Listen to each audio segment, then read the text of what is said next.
Hi everyone, it's Kathleen. We are here today to create a hand-stitched outer spine similar to this, with some hand stitching on it. This is the piece that we're going to stitch on today to create the outer spine for this book here that we have created. I haven't sewn this together yet because I'm doing bulk filming today. This is the Volume 2 for my first 6 months of Roxy's Journal of Stitchery. I'm not going to be continuing with the other winter themes. I'm going to be doing fancier stitching on pieces that I have accumulated to date, and I'll speak more about that later. But I want to show you how to do a hand stitch piece for this Roxy's Journal of Stitchery, my volume 2. I want it to be similar, so I've used similar colors, similar fabrics, and on this one I used a vintage doily, a gray wool strip, 2 gray wool strips. Oh, sorry. Let's lift this up a bit. Let's open this up a little bit. I started off with a doily, 2 gray strips, a square of patterned wool like this, and then I laid a velvet applique on top, and then I embroidered it over it. I'm going to make a similar outer spine that I'm going to embroider, and then I'm going to glue on the cover, just on the outside covers, leave it intact, loose. So we're just going to do some stitching today. Hopefully we'll get a pattern developed and maybe you can stitch. It's similar to this, but when you layer and layer and layer your stitches on top of what we have here, it raises up and it looks gorgeous. So I'm going to be using a couple of different stitches. And on this piece, I have a 2-inch spine, and then it overhangs probably about 2 inches, so that's 2, 4. So this is probably 6 inches. I say probably. Let's get this out and measure it. It is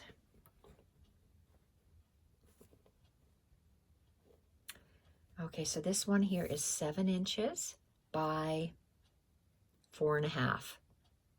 Then this particular darker one, the outer piece is, I can move you down now. I'm going to give you measurements. 7 by 4.5. Whoops, sorry. Still not right in the screen. There we are. 7 inches by 4.5 for the outer wool piece. This inner wool piece is a lighter wool color. It's still patterned. And it is 3.5 by 5.5 inches. Then I have a doily that is roughly, what is that, 5.5? 5 or 5.5 inch circle. And then it's just a cutout from some velvet fabric, velvet lace fabric. So I think I'm still going to move you down closer and we can start stitching. I have loaded up 3 needles.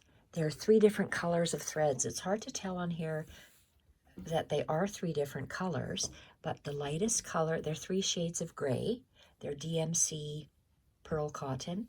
One's a very light dove gray, then a medium gray, and then a very dark gray. So 3 shades of gray to get 3 shades of gray on here. There's 3 shades of gray in that previous one I showed to you. So let's start. And I want to make a little swooping line. So on a swooping line, I want to start here, and I'm following the design of the doily that I'm working with, and I'm going to start here, and I think I'm going to go down like that for my first stitch. So I'm going to do just 3, 1, 2, 3. I'm going to do 3 lines of running stitch. So I know I'm going to start, and it's going to look like this. 3 lines of running stitch, and then I'm going to do maybe 2 lines just like this of a blanket stitch. So I want to go lighter to darker. So I want to start with this. On this particular design, it's the 3rd one. So that's going to be the darkest color. So let's get this darkest color.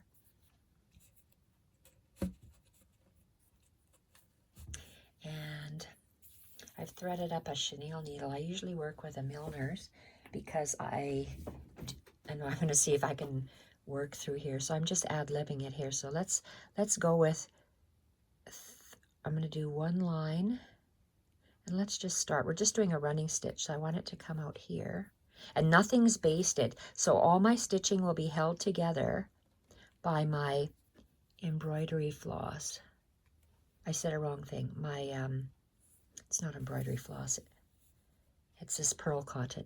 So I'm doing a running stitch, and I'm just going to start. It's almost like an inverted S I want to start. So on top, and because when I do a running stitch, you see how it's not, some people do a running stitch where the stitch length and the space length are the same.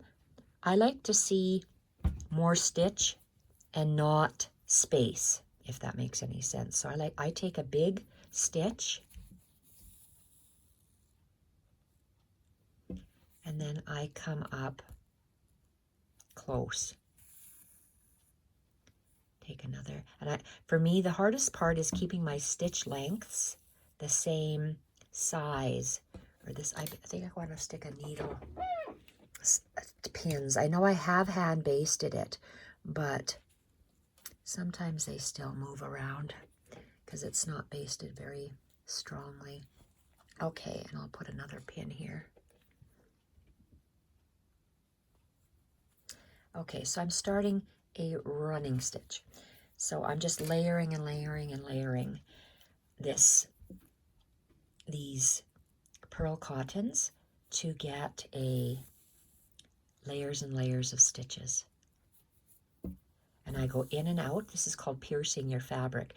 I go in and out piercing my fabric because I like a long stitch, and oh, I just about followed this whole line of the doily, and I don't want to. I want to kind of go. So I'm going to keep my project this way and place it down like this. I want to try to follow this flower shape, or I call it a flower shape, this way. So I'm arcing around here and coming up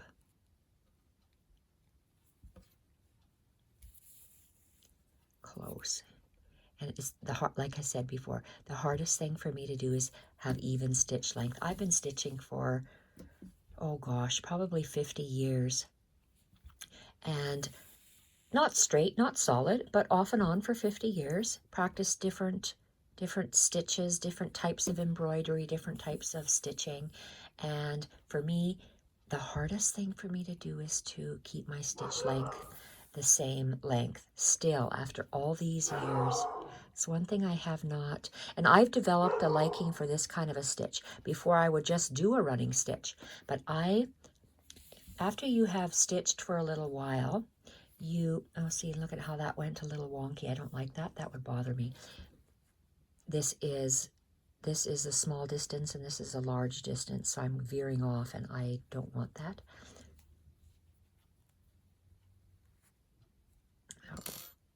So I unthreaded my needle and I'm going to redo that one stitch, because if something bothers me, it won't get better, it'll just get worse. So if you don't like something, just see, it's nice if you just lay the thread down where you'd like it to go and just have it continue. Oh, I can take maybe this pin.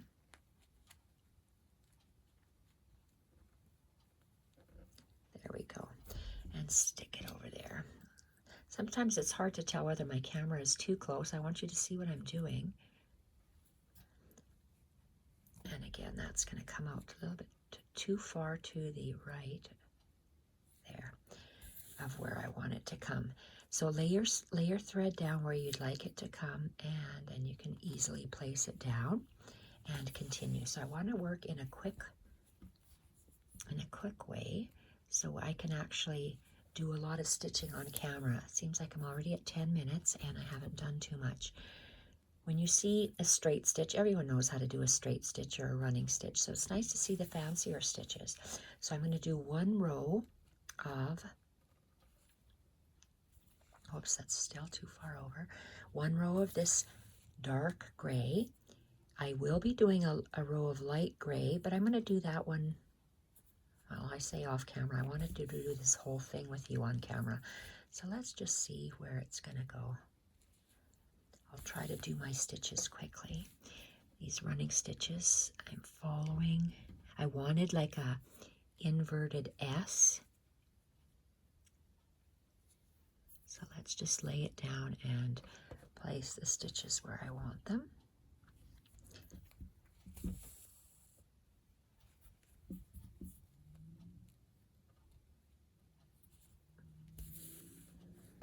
Love hand stitching. I'm going to get this project finished. I promised I would do an embroidered, fully embroidered outer spine piece on camera. And I want to keep my promise. I want to do a lot of hand stitching this year. I'm not sure if I'm repeating myself or not. I have a lot of things I have purchased. I want to try a lot of these Sue Spargo wool embroidery pieces, and everything is purchased, and they're pretty well live classes, and they're a little bit too expensive for me to take, so I'm going to try to do them by myself with the book and the yarns. So if you buy all the wool and all the embroidery threads, it's quote, an investment. It's not an investment, it's just a lot of money. But I want to do it for myself. I'm not selling it, so it's fine if I spent that kind of money on it. So there are several pieces, as well as some pieces from I think it's Lisa Mattock, her bird quilt, except I'm not making quilt. I'm making little blocks. I'm probably going to be making books out of them, or scrolls. I'm not really sure. And I said I wanted to do the Anne Brooke scroll on a vintage spool. I haven't done that when she was doing that 2 years ago. And that's on my list of items I'd like to do. So we'll see what I get done and when. Okay, how far do I want to carry out this embroidery?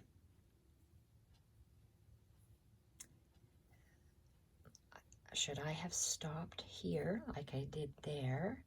That's going to go out. Maybe this one, because it's going to go.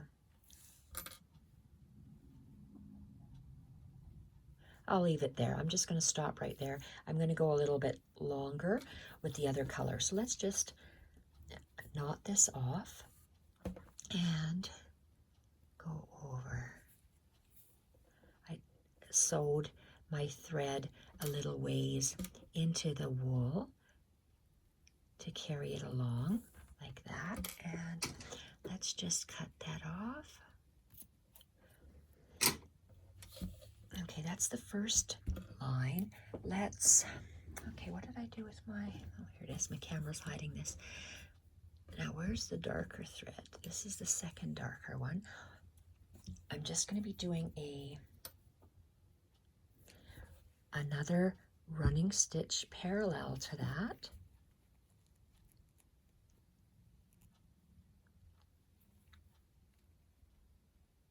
And I want to stagger it a little bit. This one I did exactly the same. I want to stagger the stitches. Well, here I ended off, I guess, on the tip. But when I say staggered, I don't know, we'll see. I just want to move it down a little bit. So it gets, this row has a little bit longer. And I lay the thread where I want it to go. So my thread's going to be a little bit lighter in color as I go out, but I want it to be the same distance. And for me, again, this is a hard thing. My stitching goes wonky, and it's so close to the edge here, and it will go wonky, but that's okay. Try to do the best I can, and I'm going to try to do it quickly so we can get on to the other stitches. You'll see as you develop, or sorry, as you layer your stitches on top of each other, or mirroring them by reversing them, or by adding more layers on, it's amazing on how the look of your piece changes. And I say piece because to me these are little works of art.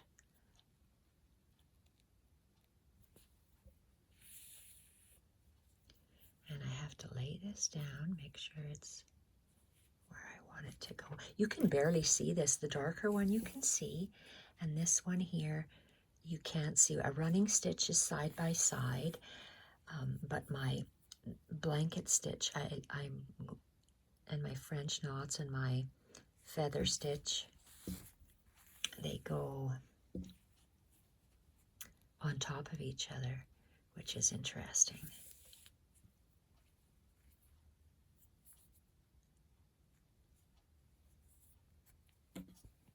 I just love stitching. I went on Sue Spargo's site again, and because I'm going to be doing the fresh cut blocks, I ordered some more, well, it's not DMC embroidery pearl cotton. It feels like pearl cotton, but the brand name is Painter's Thread, I think it's called Painter's Thread. I ordered a lot of it. I ordered about 10 different colors of green, shades of variegated greens, because I know I'm going to be doing lots of leaves. And I think maybe 2 of the off-white shades and a gimp to make French knots with. So $54 later in shipping. My whopping bill, well, it's going to be for myself, so that's okay, and it's something that I really want to. If you were to price out all the materials for those to do a project like that, about $1,500, if not more, for the threads and the wools, but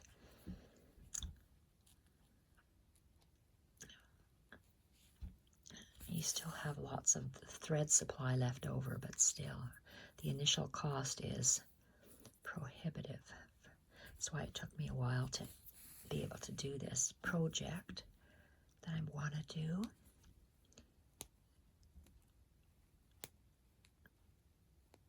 Oh, come on.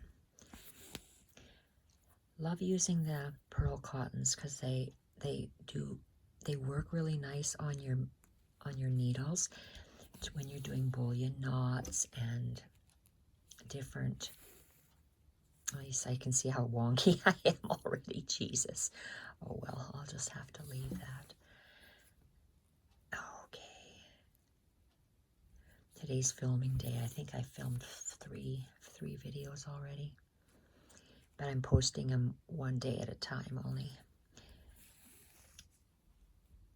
One a day.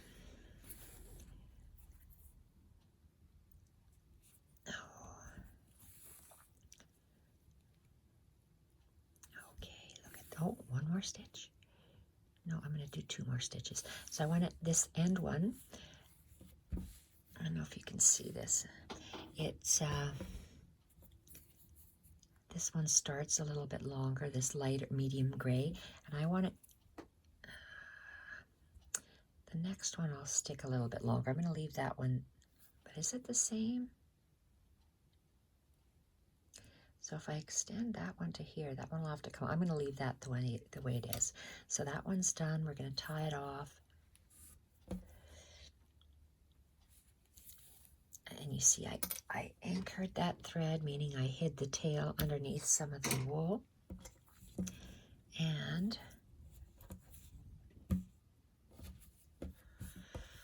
nice. So when you do this third line,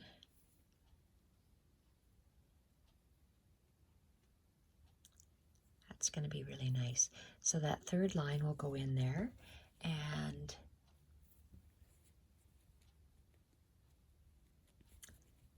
let's see here. I'll go about like that. And I can't go in and out, even though I want to for speed. I can't, because the way I like my stitches, I like them to have a longer thread and a smaller space in my running stitch. There's no set rule saying that you have to keep them equidistant, same space as this stitch length. You can make them however you like.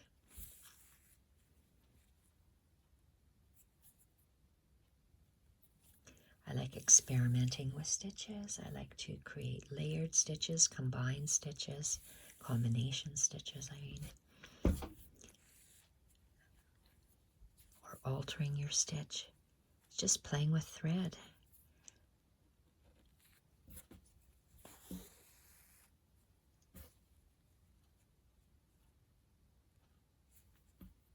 And look at that, you can barely see that. It is holding on my fabrics, even though you can barely see the color difference. It's also hard to sew on camera because you don't know how close you are. Oh, what did I do here? And I have all these threads in the way. My preferred place to stitch is sitting in bed with my feet up watching Netflix. It's true, it is. I can't speed up the camera. I don't know how. I'm not using a camera actually. I'm using my iPhone. Some people make really nice videos. They add music. Maybe they speed it up, but when I'm stitching, I like to see it in the actual, I guess it's called real time, the length of time it actually takes you to make it, because speeding up misses stitches for me, and I get lost easy, and it's hard for me to follow. That's why I wanted to show how I learn. I learn by, oh, and that one's a little bit wonky, but you know what? I'm going to have to go with wonky.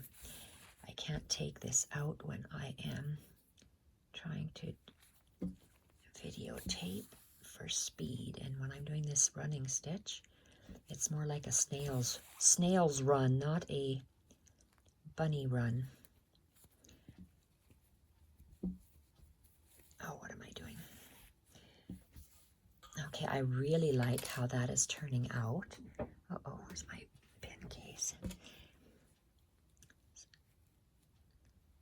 So lots of things. After I finish this Roxy's Journal of Stitchery, putting this book together, I want to practice my embroidery stitches and have a practice piece. It's that, Sue Spargo calls it her toned down circles, but I'm going to make my own stitched circles so I don't copy what she has, because I want to film it. And her embroidery work is phenomenal. Just absolutely love it. Folk art embroidery, folk art wool embroidery, I believe she calls it. There are lots of embroiderers out there. This is nothing new. People have embroidered for hundreds of years with different materials, different threads, of course different patterns, different subject matters, but showing how to do a stitch and how one person interprets it is different, just a lot, and we can do that just as long as we don't copy and do the videos. Okay, that's good. So now I want to take this tie knot, and we're going to try a blanket stitch in a meandering fashion, just like this. And we're going to layer them one on top of the other. And we're going to start, I went light, medium, dark, and I'm going to start with the dark and go dark, medium, light. So, oops, I heard a needle fall. These, oh, look at this mess. These chenille needles do not stay in my wool pad very well. Blanket stitch requires a fair amount of thread. So I am going to have be doing blanket stitch like this, just underneath those running stitches. So let's see where I have, do I want to,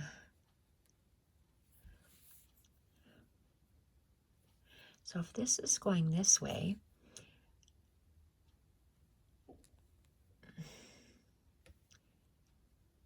that's going that way. Maybe I'm going to start like this. Sorry, I'm going to start right here. When you work the blanket stitch, you always start in the top left-hand corner, and then I'm going to go down. It's hard to go through all these layers of dense cotton. So I go about, and that's my stitch length. So you go a stitch length to the side, take a large bite. You're pretty well making two sides of a square is what you're making, and making sure your thread is on top. So you put your needle in. Oh, I have to figure out how I want this if I'm going this way, so I better not go up. Your thread is to the top, and you see how I'm holding it at the top. I stick my needle in, and I'm just going to the top of that line, so from the bottom to the top, and the thread lays down and my needle goes underneath, taking a bite, and it comes out where you want the top line to go. And where do I want this to go? About like that. So let's just keep making these little bites. They can be the same distance apart. Each of these little, I call this part a leg. So let's take this pin out. The legs can be longer or shorter. I'm going to keep them the same distance for this first row. Take a bite and make sure your thread is underneath the needle. Take a bite. And I'm going to keep meandering across this. And you see how that was, maybe I'm off camera. This is like a letter S, inverted letter S. I'm going to do the same thing, but my leg is going to come, it's going to cross. It's going to come up here. So how far down do I want it to go? I want it to cross about here. So I want my thread to lay about like that. Go down and up. Leave my thread down, and I'm going to, oops. I'm just going to lay the thread where I would like to come up, and I'm making sure the thread is behind the needle. And you come up, and here.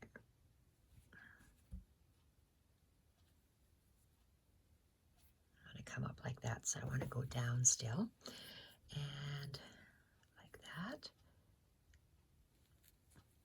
When you're stitching through so much fabric, it gets a little hard to pull, but let's do one more down. And you work with whatever needle is comfortable for you. I'm surprised I'm using a chenille needle. I usually always use a milliner's needle. But because I have other projects started, and I have one favorite needle, that's a tulip needle, because it has a long, narrow eye. I like to use that one for everything, it seems. Okay, because not all milliner's needles have the same eyes. The Sue Spargo needles, the eye is a little bit, it's not long. The tulip needles have a longer eye. So if you're having a harder time threading them like I do, you might want a longer eye. If not, then just get whatever.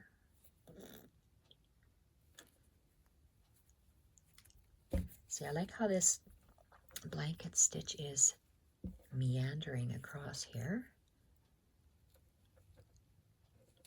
So I'm going to layer, I put down this dark one first, then I'm going to go with the medium, layer it over top. Okay, this orange thread was my basting thread.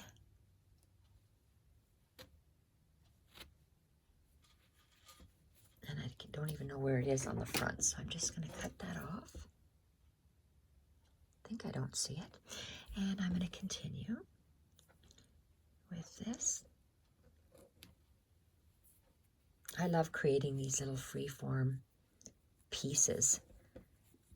I am going to be doing a lot of these little freeform pieces this year.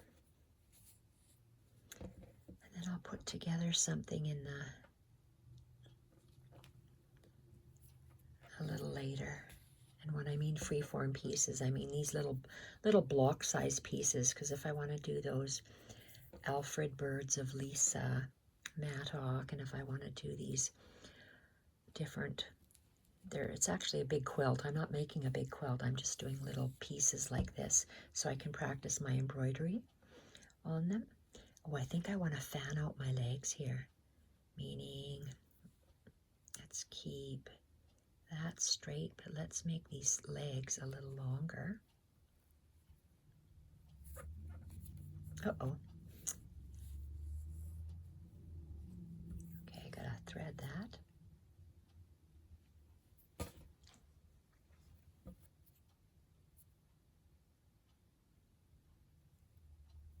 Okay, just about running out of thread, but that's all right. We are just about done, and I want to extend this leg. You see how I want the lines parallel, and I want him to be a little bit longer, making sure that the needle goes under my thread. Let's do one more. This, there. You saw how I laid my needle down, so that's perfect. I just love the way those lines meander. To finish off, you just go down past that, just over the thread, and you're done. So let's tie a knot, anchor it, and let's choose a second color, the medium gray, and hide that. Oh, I'm out of the dark gray. And medium gray. Oops, I don't have to get a new one. This is medium gray here. And I bet I don't have a knot. I'm not going to do a quilter's knot because it was a little bit too big. I'm just going to do a single like that.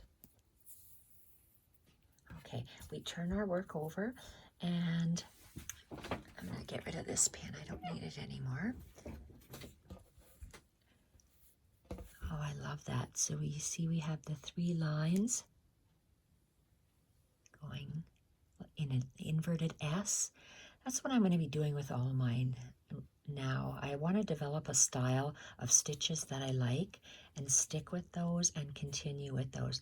So if my blanket stitch starts right here, top left, I want to go down and over. So I'm going to go down and over.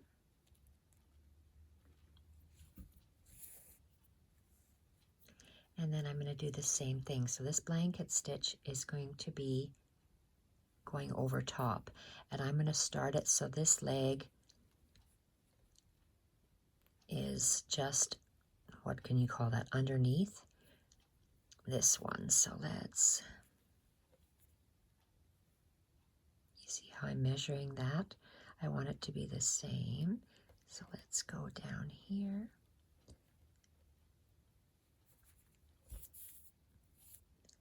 And your needle went over top of the thread. The thread stays down, and I want my thread to be halfway on those legs of gray. So where did I start here?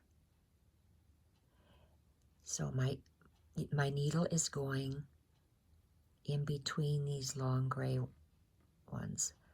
So I'm going to go down, and so it comes up.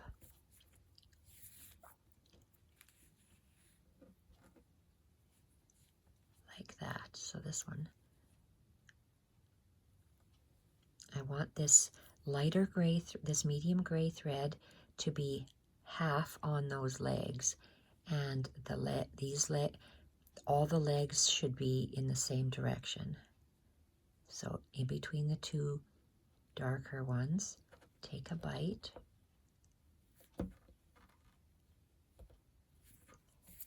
and pull. So lay it across. It's easier if you lay your needle down to see where your thread is going to go. And you see how I'm pulling my thread so it goes across the top of what I want to cover, and my legs are in this direction of my needle, and I'm just taking a bite, and oh, that one was really close to that one, but that's okay. He's still to the left of that dark gray one.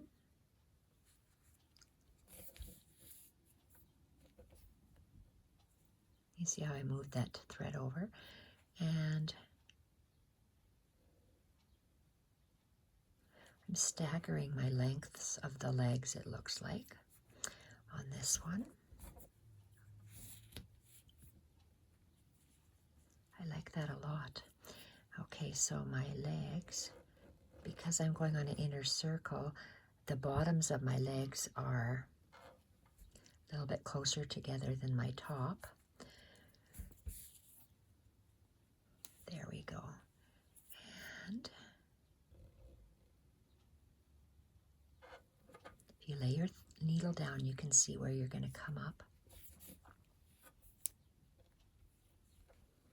And I always want my lighter thread to lie to the left of that darker thread. There.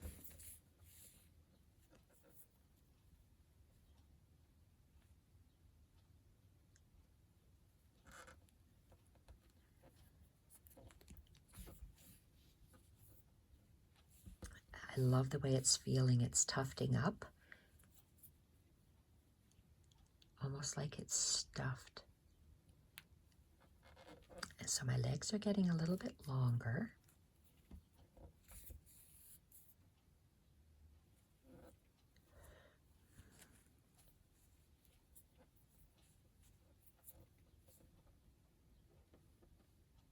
My legs, the bottom legs are spreading out a little bit more on this stitch.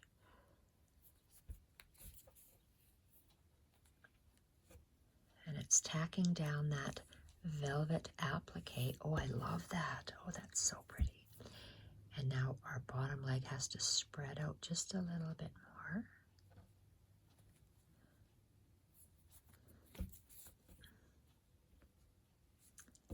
There. So my lighter, the dark gray is kind of on the top and the outer side, and the medium gray is just underneath that and just to the left. And you see how I line up my needle and I move it so I can see where it's going to go. Bring it across. And I'm altering the length of these legs because I like the variety, and my thread is getting a little bit short. And now look, I can't keep it like this. My bottom leg has to be swerved out a little bit. And I'm just making it a little longer.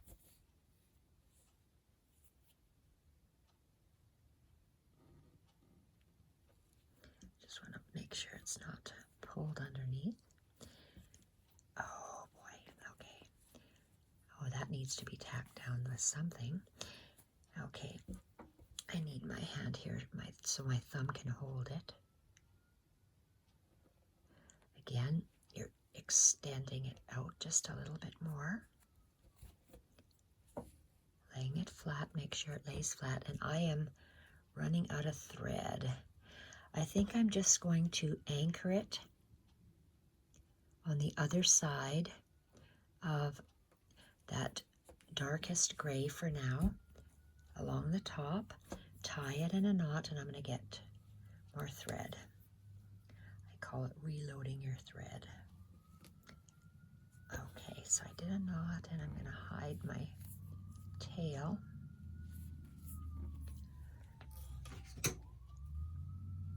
I hear a fire truck. We live near a fire station. And what is that, medium thread? That's this.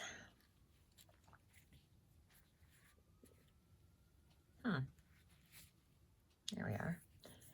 And I usually give one full arm length right from my thumb to my opposite shoulder. So that's quite a long bit of thread. It's not quite 3 feet, but it is a long bit. Maybe 2.5.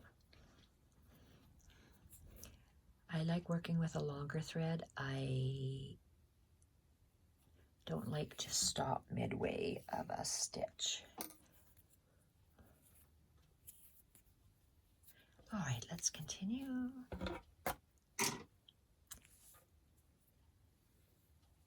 So we finished off with going down to the right of that darker thread. So I'm going to come up on the inside, just like I would as if my thread was continuing. Must be a knot in that wool that I'm trying to poke through. Oh, there you are. So we're coming up on the inside of that medium gray, just as if we were continuing to sew. And laying the thread down where I want it to go, and laying the needle down. We're extending our feet, our bite, making, what am I stuck on? Oh, of course, it's a pin. I always get stuck on pins.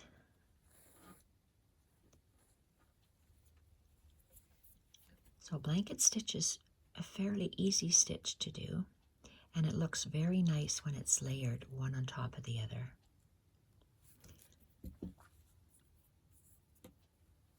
I like when you use 2 or 3 colors, or 2 or 3 shades of the same color, and do it. See, this works really well. You lay your thread where it's going to be running across, and hold it with your thumb, and then just line up where you want it to go, and extend it, and perfect. It's nice to watch someone stitch, so then you learn these little tricks. It's fine to see it done in a book, but it's just nice to see it done in real time. Okay, so that's done. So in order to anchor it, I'm not going to go over top of this because I just want it to look like a square. So I'm going to the square corner. So I'm going to pull it tight and go just over where this line would extend at the top, and it's in between the two different colors. So I don't have a little leg or a branch sticking out. It's nice and neat how it ends there. So I really like how that is forming. That's very nice. And let's do the last. Do we want to do just 2 of these colors? Let's try. Let's just tie this off and have a look at this. So I did 3 lines, which you can barely see, of the running stitch, 2 lines of the buttonhole stitch. Now I'm going to do the same. I'm going to do what I did on this design. I have a,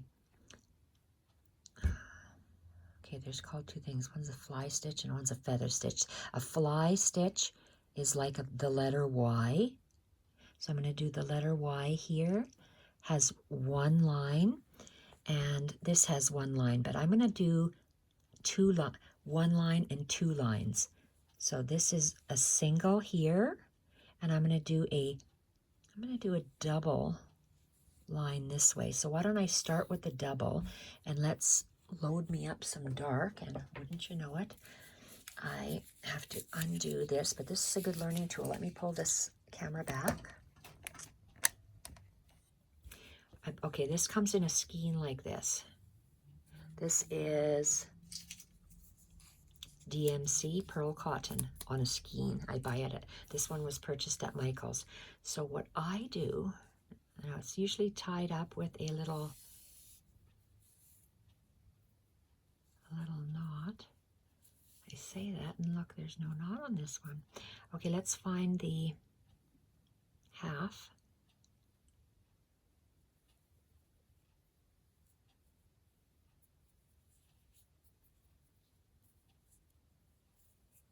I'm looking at, because I cut all my lengths. I do. I sure do. Uh-oh. Okay, so, oh, look. Okay, perfect. So let's find this end. And it's perfect like that. So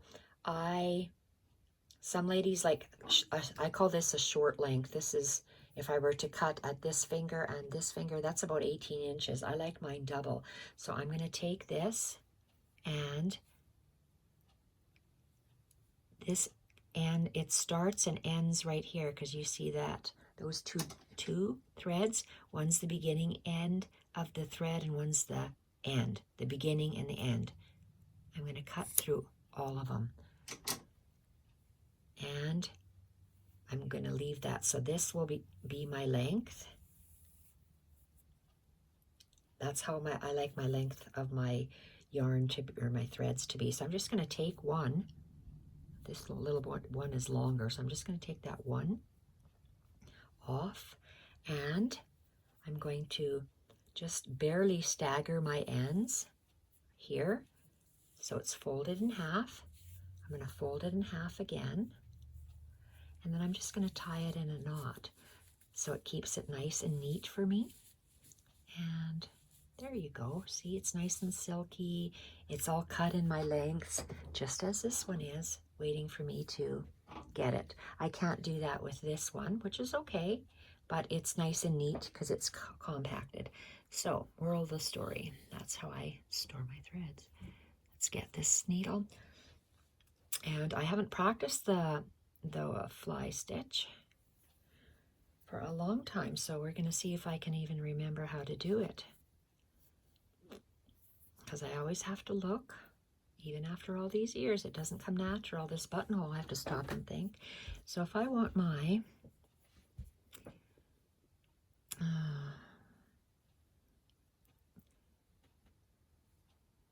because I want, where's a piece of paper? Oh, goodness. Okay, so a Y stitch, or a fly stitch, goes like that. The feather stitch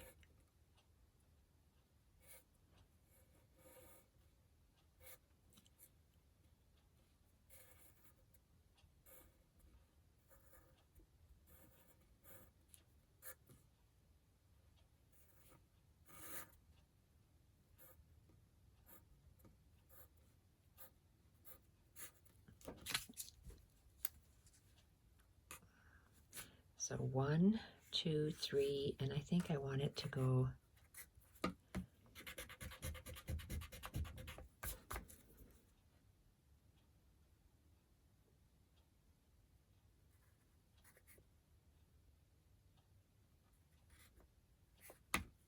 like that. Something like that. Oh, come on, pencil.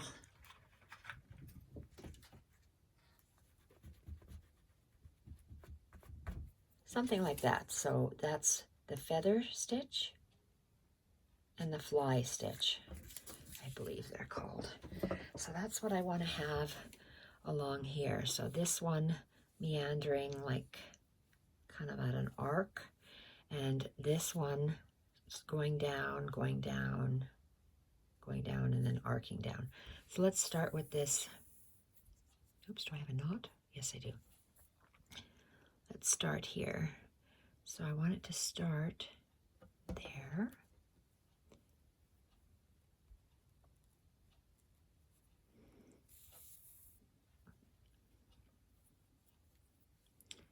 Okay, so I want it to go like that. So this,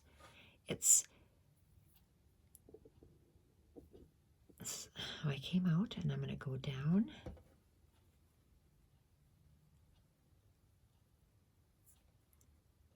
In a V shape. And I want to lay my thread. I want it to go this way. And the same place. Oh, I guess, oh geez, look at how high you are. Okay, where are we? Lay my thread down. Want it to go this way. The same height, but go over to where the Y is. The bottom, go over, and then make that Y shape.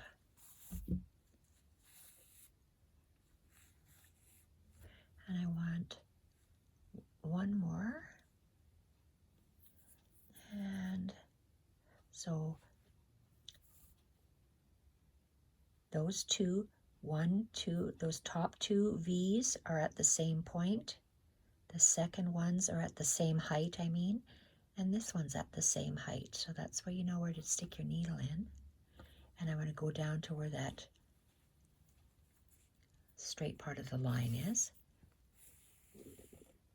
Okay, so this one here, that's why it helps if I draw this picture so I can refer to the picture of how I move my yarn or thread. So I want this to angle down this way. So my next, you have two tops of your V, 2 tops and a bottom. So this one top, and I want to move over to that side, and I want this bottom. It pierced my thread, so move him out of the way.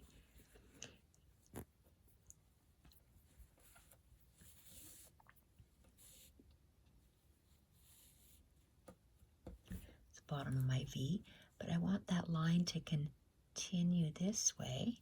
So I'm just holding my thread there.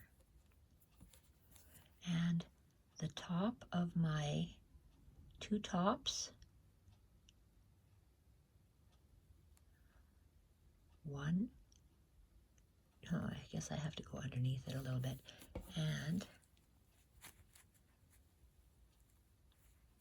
okay, and I think I didn't stab my thread. I'm going to put my thread underneath, and I'm going to pull it.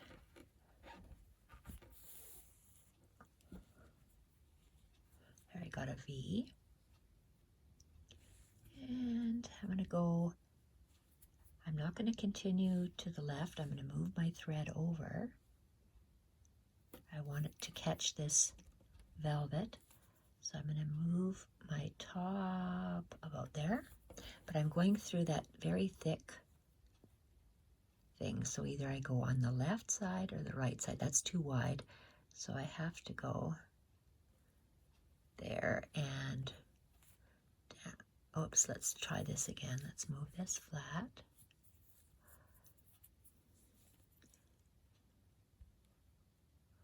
Oh, I have to go here, so I am in, there we are.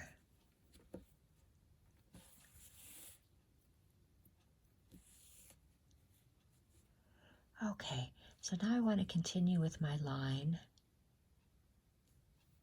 going down like this. So then the top, 1, 2, and see how my needle has to be parallel. All these stitches are in line. Here, move thread. Can you see this? This is the same angle. And I already pierced my hole here because it was the top of that one.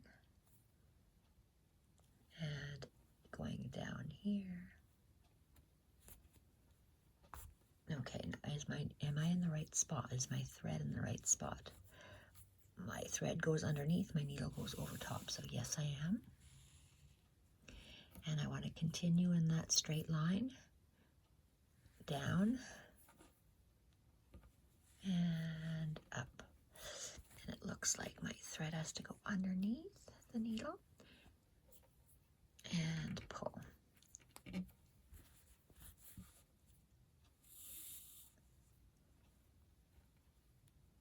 See, I could go down if I wanted to, but I want to go one more across. You see how it really helps? You can see what your work is going to look like if you move that thread. So I still want to go to the angle here. I like how it intersects. All 3 of these patterns intersect. I like that.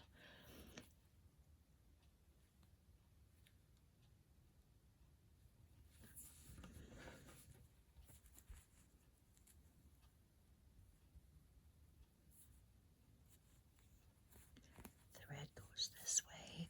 Make sure the needle is over the thread. And we're going to pull. And if I wanted, I could go down. But I still want to...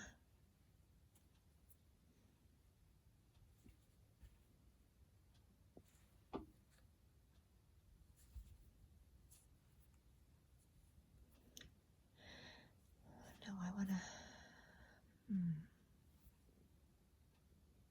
Okay, I'm changing my mind. I'm going to go down. So in order to go down, I can't. I have to go either right or left. I can't go straight down in this. So I'm going to go to the left. And where do I know I want to put it? I'm extending this thread. I can't go down. I could do my fake faux stitches and do all 3 points in and out, but they wouldn't be as feather stitch should be. So I'm going to keep it this way. My thread is in the direction I am going. My needle goes over.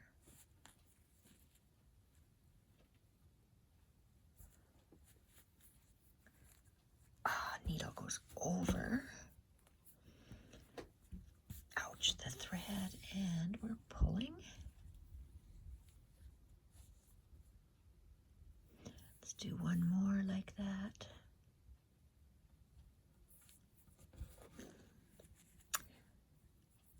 Because otherwise, if you'd go this way. Okay, if we continue to go that way. No, I want to bring it over this way. So yes, I'm going to continue in that line.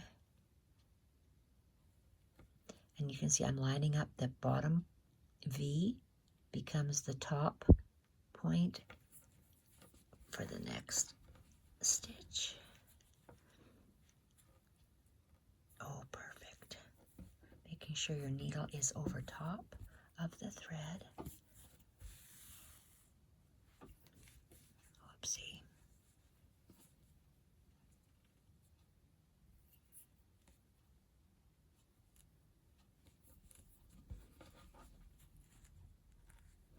I think I might switch directions soon. If not this stitch, then the next one. So let's see. Oh, it'll be the next one. So let's do one more.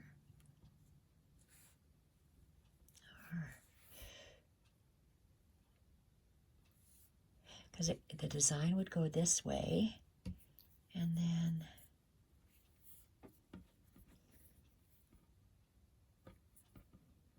that way. That's good because it's anchoring that, or if I go this way. Oh, and I wanted one to go that way. I think I'm going to go this way. I don't know why, but I'm going to make that decision. So if I'm going to be going to the right, so it lays on top of this velvet, then the top is going to go here. I'm going to move my thread, and I know I have to come up just on that velvet. Oh, let's go on the velvet, not underneath, on the velvet. Thread goes over the needle. I said a wrong thing. The needle goes over the thread. The needle goes over the thread.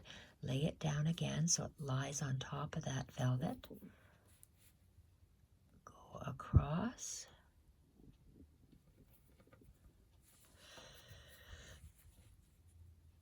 Lay that stitch down. And I have to come up in the corner. Okay. A needle over the thread and you pull. Okay, so now I'm going to zigzag. So now I'm going to go from my bottom V over. Okay, and I move my thread. But I had to hold it with my thumb.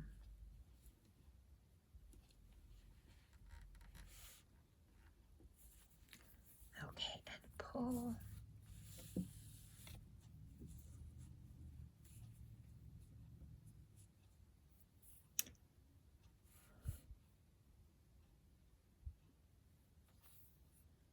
Okay, I want to keep my embroidery on this gray piece, not the dark gray, but on the light gray piece. So I'm just going to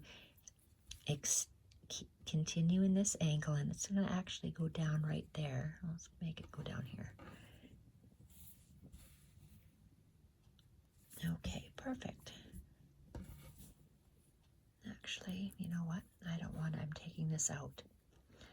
I want it to go in the center of the white flower. It's going to be thick, but I do want it to go down that way. Okay, let's change that. And it's in the center here. And down. Perfect. Okay, we can tie this off, and then we can meander with the second color.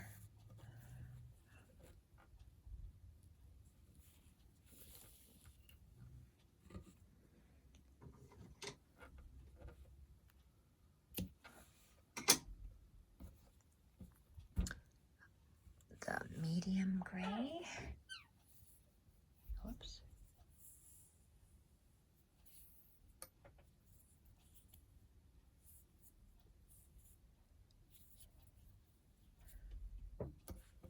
Okay, I like how that looks.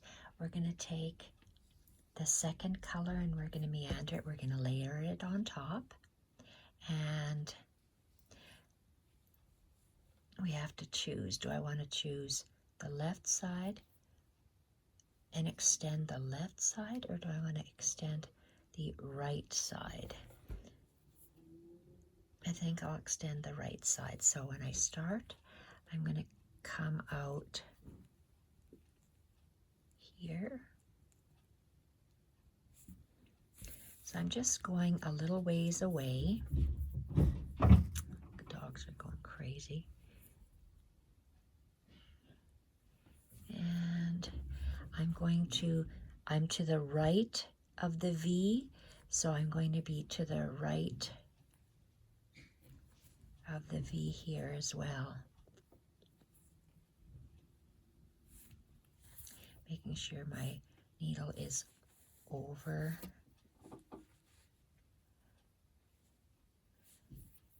the thread, and I'm positioning my thread so it's parallel to that darker one. up here, the lower V here.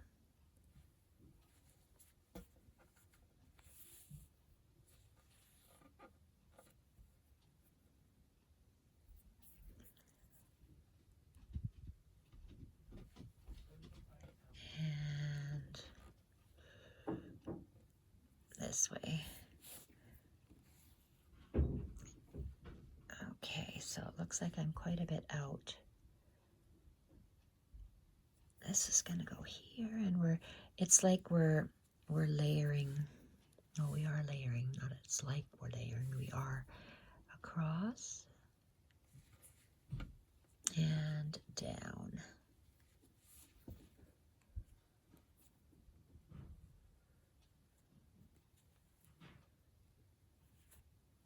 And making sure. I'm really off kilter. I'm not that close. I should be closer to the Y's. Okay, I don't like how that came out, so I'm going to take this out.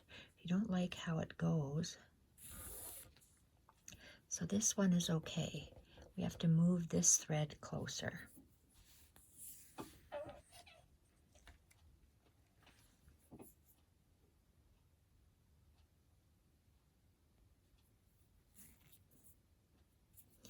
Okay, so we're going to move our lighter gray thread closer, and we're going to go closer. My camera is really close, so maybe I'm going to pull it out a little bit. There we are.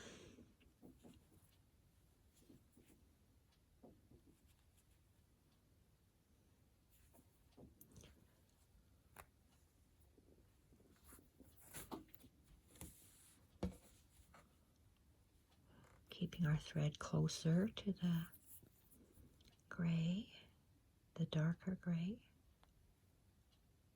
I think I have to put him on top of this white, unfortunately. Very, very thick. And in this dot. Okay.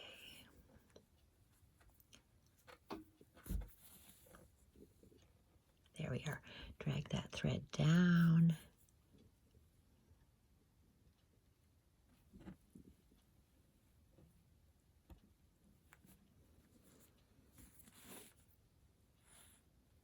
Perfect. Now this thread gets laid down nice. And just slightly below the dark. And then we can continue this way.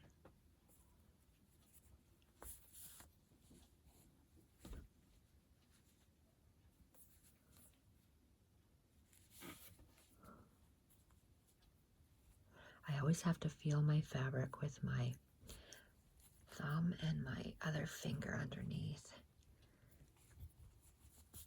And we keep pulling. Look at how good that is. Okay. I like how this design is turning out. My thread is lying next to that dark and in between, and we just continue down the road on the path, layering it up, lying the thread down, and following. Okay, I don't have to go through all the layers. I can just go through this velvet layer.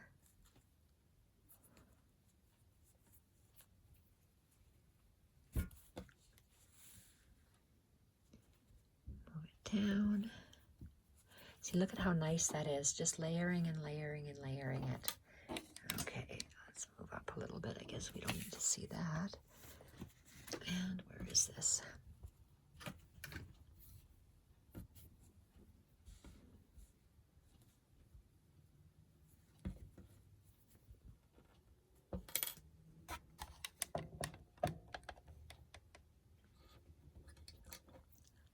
Laying the thread down beside it, and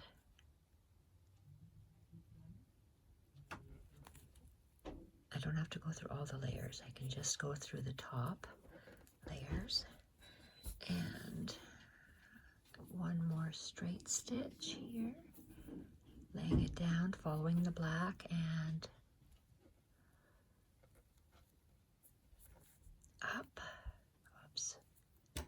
that's right.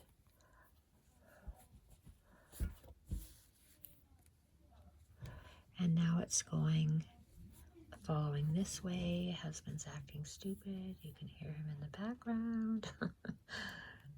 Okay, and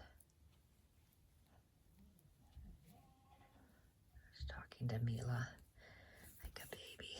Oh well. Oh boy. Okay, I can extend this down here and it to the outside. Where's the other one?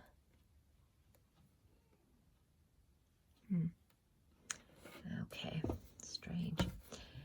Sometimes it just goes a little wonky and you just have to be okay with that. Okay, there we go. Mila thinks she's getting a treat. Husband's giving her ice cube. Oh well. I guess she likes ice. She likes ice, right? It's all right. Could be worse. And is that the last one? Oh, it is. And down. Let's put this stitch there. Good. All right. Made a knot and hide it. And let's see what we have here. Where is it? Wow, we're at 1 hour and 12 minutes. That looks really good.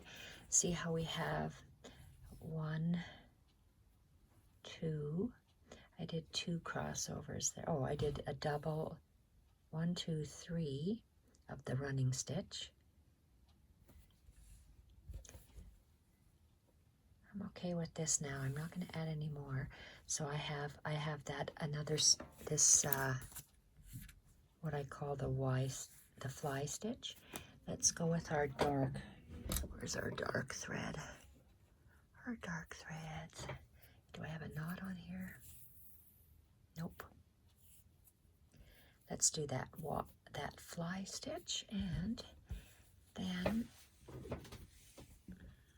okay, where do I want to start? I started up there. Start about here. And I'm going to go down at an angle like that. So this, I'm going to start here.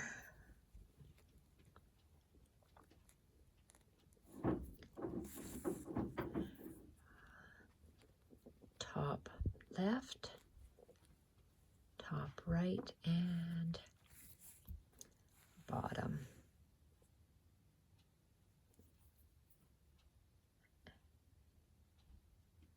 And down. So if I want to go at the top, left, top right, and bottom.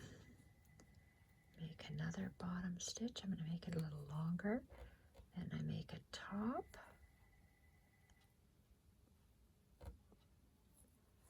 Top left, top right, and bottom. Go down, top. Oh, come on. Top left, top right, and whoa, bottom. And you see I lay my thread wherever I want it to go. Top left, top right, and bottom.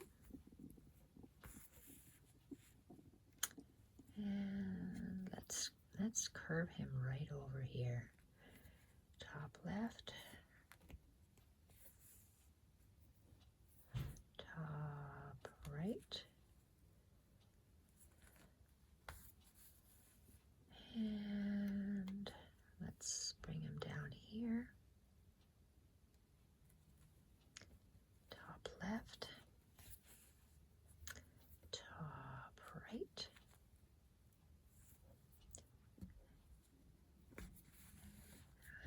like that. And I'm going to follow this white line and go down here. Oh, is that the bottom of my stitch? I can do one more. I'm going to anchor that. Left, right, and come up. And you know what? I can actually go down right here. So it looks like they are continuing.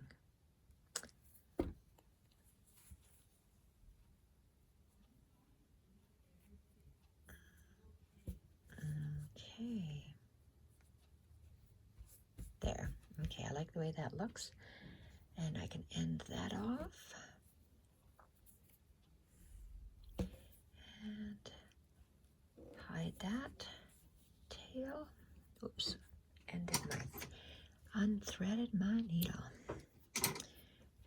And let's see what I have here. What is this? So I have, that looks nice. And that looks nice. We have just lines, straight stitch, 1, 2, 3 straight stitches, a fly stitch, 2 fly stitches, and 2 blanket stitches. So I just have the 1 running, 1 blanket, 2 flies. Now I want to do, you see how I have a section of French knots and loose French knots? Then I have meandering X's and a section of seed stitches. I would like to do, well, I don't even know if you can even see the seed stitches here. Let's go with some French knots and some loose French knots. Maybe that's all we're going to do on this baby. Oh, but look at this, I seem to have. So this and this is loose. We'll see. I might have to tack it down with something else. So I want to go with my French knots. So in here, there was an indentation where I'm clustering them and spanning them out. So when we look at this, I see this area as empty. So how do I want to approach this? I want to fill this, but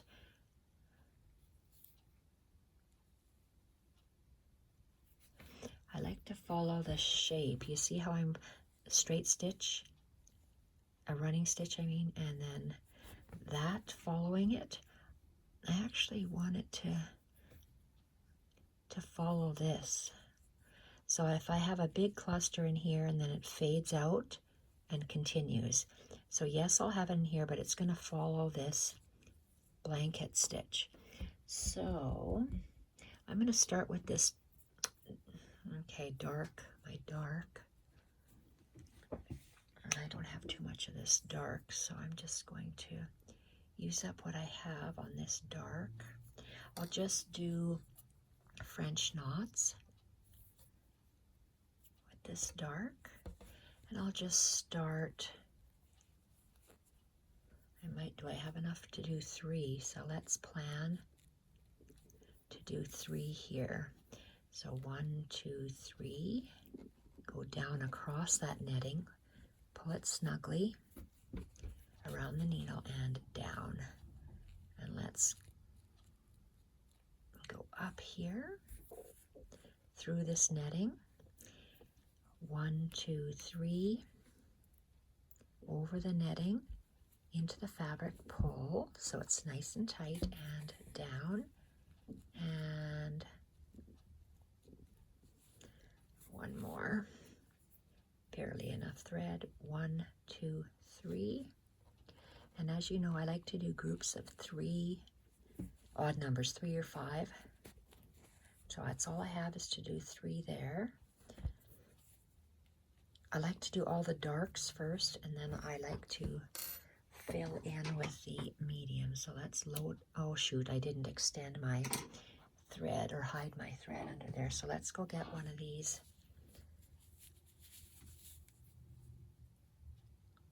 threads, spread this, and it looks like I got one trying to run away. So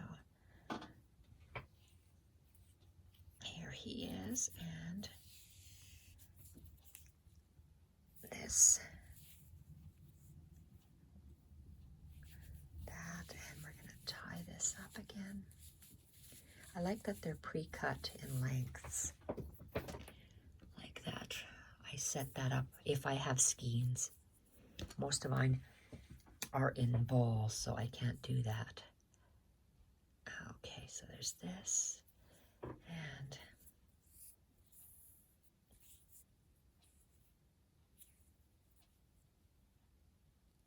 okay. Let's turn this over. So I got 3 there. I'm going to go with, well, I don't have lines when I do French knots. I don't know why I said that. Let's do one beautiful big loop in the center at that bottom here. So a loose French knot is I anchor my pinky on my coming out, and I go 1, 2, 3, 4 wraps, hold it tight. I'm going to hold this loose thread and go down close to, but not in the same hole. And I'm just going to push it up and down and rotate it till it's a nice circle, which it is already. And, oh, shoot-a-maroo. I got a knot. Okay, good teaching moment. Hold your knot. Okay, when you get a knot like this, OMG, instead of ranting and raving and saying few choice words, stick your finger and your needle in that. There's usually a top loop. And is there not a top loop? Come on. Usually there's a loop. Let's find that loop. Okay, I let go of my fabric.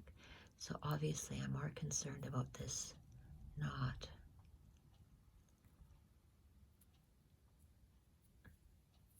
No, I really did a number on that one. Usually there's a knot. This one's really weird. Usually you can pick a loop. I usually don't have 2 loops. I just have 1.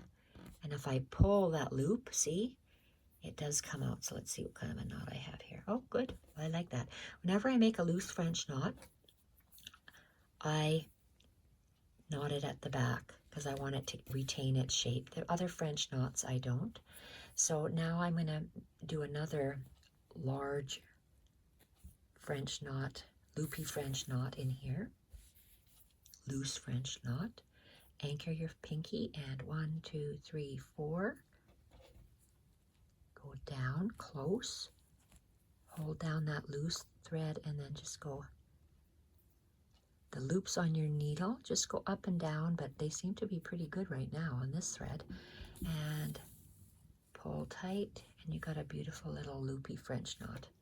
And we'll make a few more of those because they're the darkest color, the darkest shade, I mean.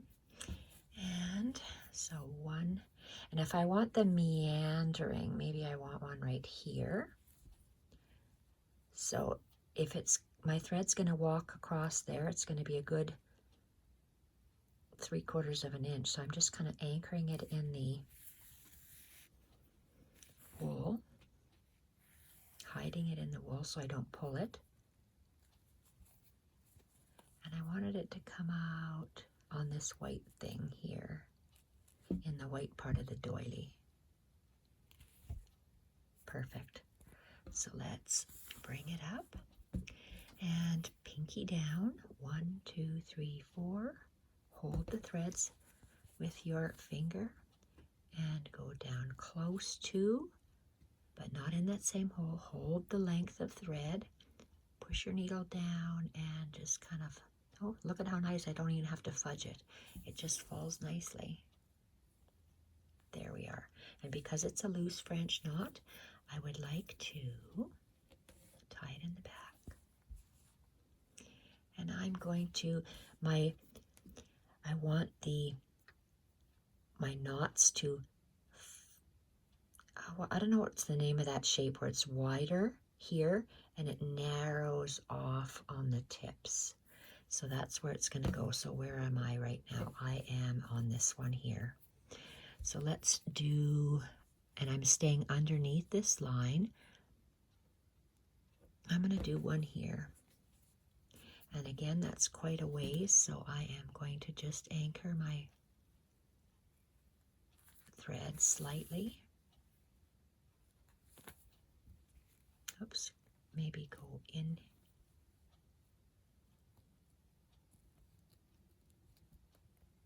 Change my mind, I'm going to go in here maybe. Okay, on the white. Do another loose French knot, pinky. 1, 2, 3, 4. Hold it. Place it close to. Hold this loose thread with your thumb. Make it into a nice circle by kind of going it up and down, or sideways. And I'll make a nice circle, looped circles for you, and down. Tie it off at the back.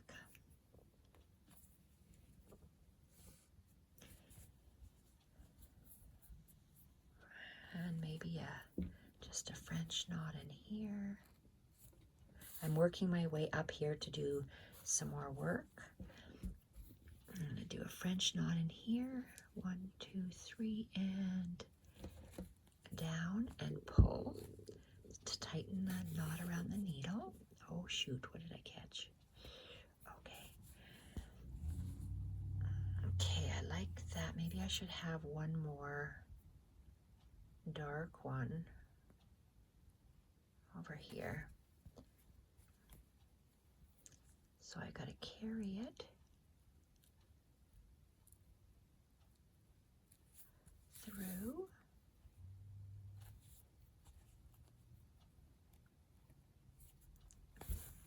And the French knot. 1, 2, 3, and down, and I pulled that thread tight and pull. Okay, because I'm going to be moving my thread, well, maybe I'll cut my thread because I have to meander quite a ways, so hide my thread and cut it off.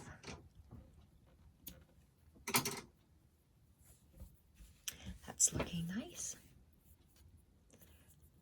So getting that basic shape of that wider section and then curving off to a point and curving off to a point is an art form in itself. So let's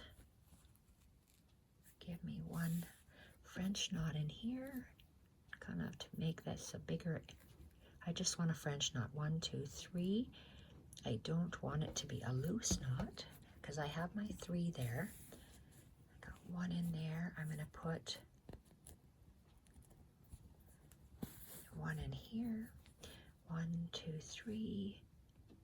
So I'm looking to see how I can fill it up. Oh, it's really raining heavy here.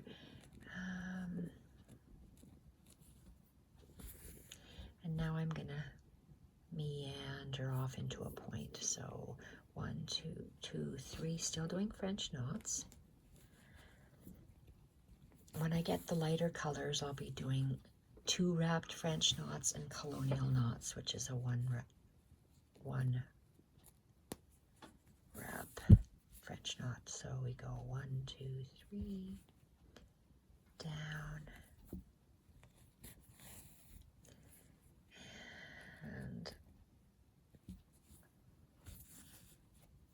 I'm kind of joining these two, so I'm putting 1 in the middle. 1, 2, 3. It's not kind of joining, I want them to be linked. Down, and maybe 1 more up here on the velvet. 1, 2, 3. Tightening that thread. And let's meander up this way. 1, 2, 3.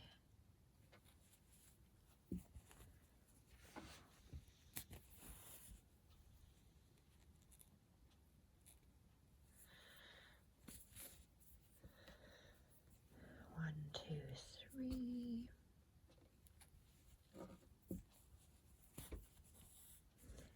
Okay, and it extends from here. Point gets wider. think I need a couple more in here before I'm done. So where have I got?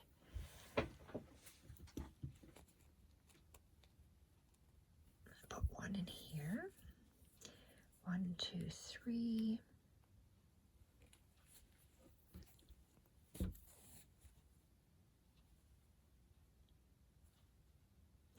Okay, that's it for there. Hide the end. I want to put, I think, one more on the other side, and I maybe just have enough thread to do that. Okay, so here we are.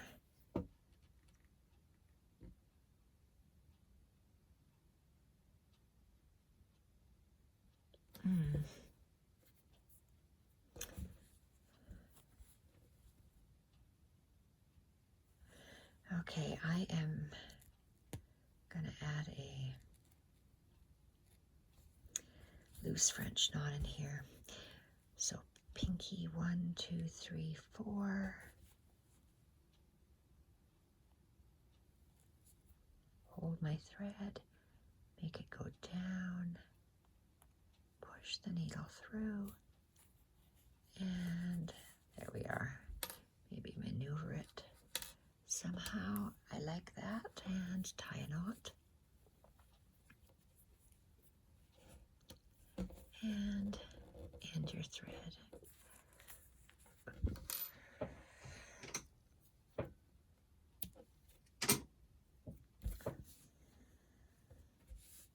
Okay, I just want to show you how to continue with this gray shape, because it's not how I want it yet. I want it to go from a point wider and then narrower. So add a little bit more, and then we will talk about what I'm going to do to this piece next, and then end our video.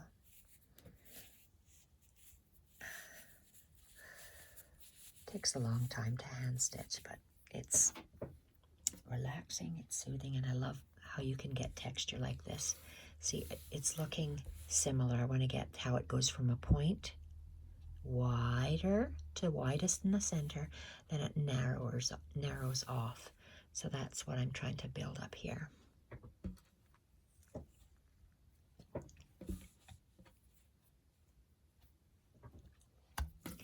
So we're going to need a fifth one. So if I got 1, 2, 3, 4, well, I know I have a big one there, but in this grouping here, I'm going to have one more loose French knot. I start with the darkest, then I go medium, and then light, and then I add the largest loose French knots, a 3-wrap French knot, a 2-wrap French knot, and then a 1-wrap, which is a colonial. So I want to make it a point.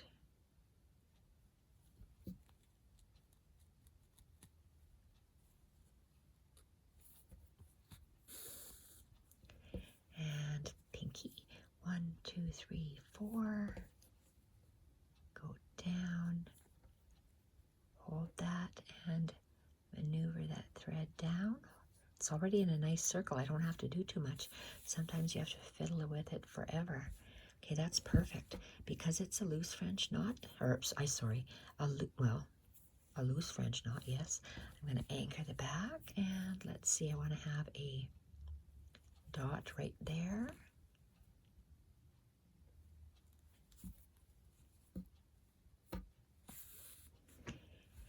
So it's a French knot I want, so 1, 2, 3, and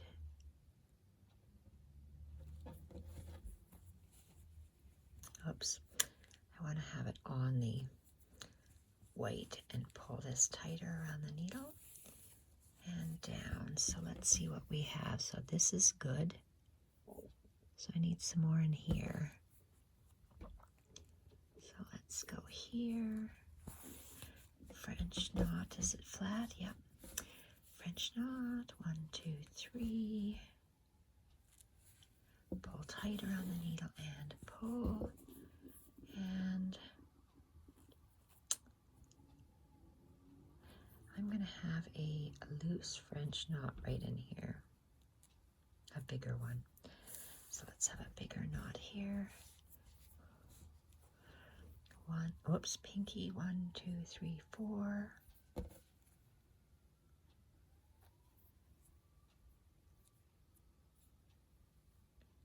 Hold the loose and push that down. Maybe give it a couple swirls and pull. Okay. And a knot. Oopsie. My knot is very far away. Shoot. So I guess if I want to have it, let's just anchor the stitch then. Okay, it'll be like that. So here we are. A little bit too tight, so we have to give it a pull. And what does it look like? We're going to need a lot more light grays in here, loopy ones. Okay, I want a really big loopy one right there.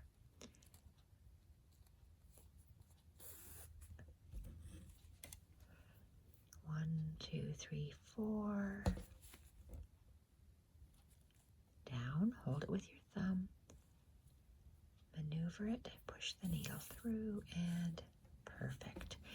It needed something in there. So you can take a look and see when you do it. So I wanted a cluster. You see how I have almost a big cluster at the bottom and then it fans up? So that's the look I wanted to get. I might even put one more loose French knot right there. Okay. And 1, 2, 3, 4.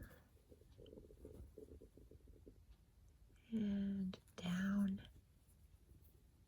Perfect. Nice. And now I tie this off.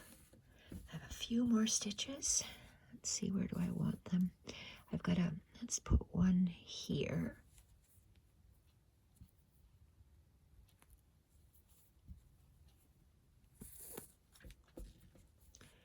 One, 2, 3, and it's only a French knot.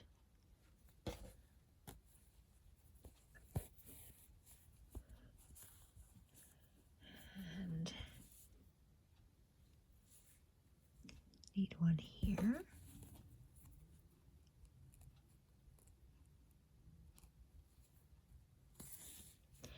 French knot. 1, 2, 3.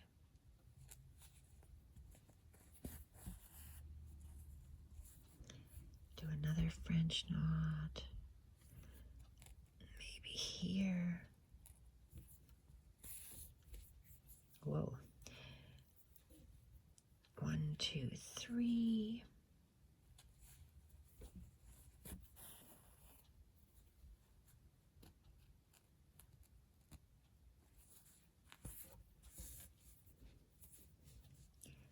One, 2, 3. Pull tight around the needle and in.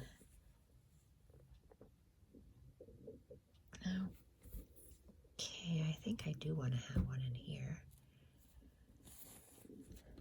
French knot. 1, 2, 3. And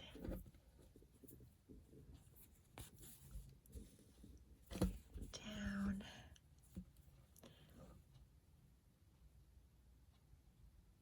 Okay. Okay, I like that the way it is. It's done. So this color is finished. And we are at a very long video.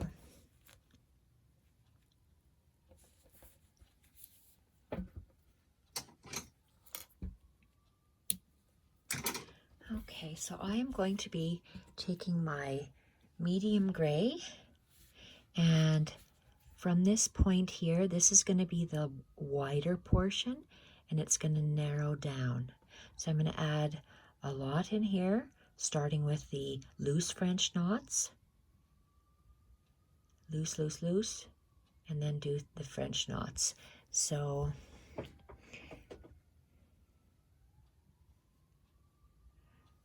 I'm not sure if I should continue sewing this on camera or you get the general drift of this.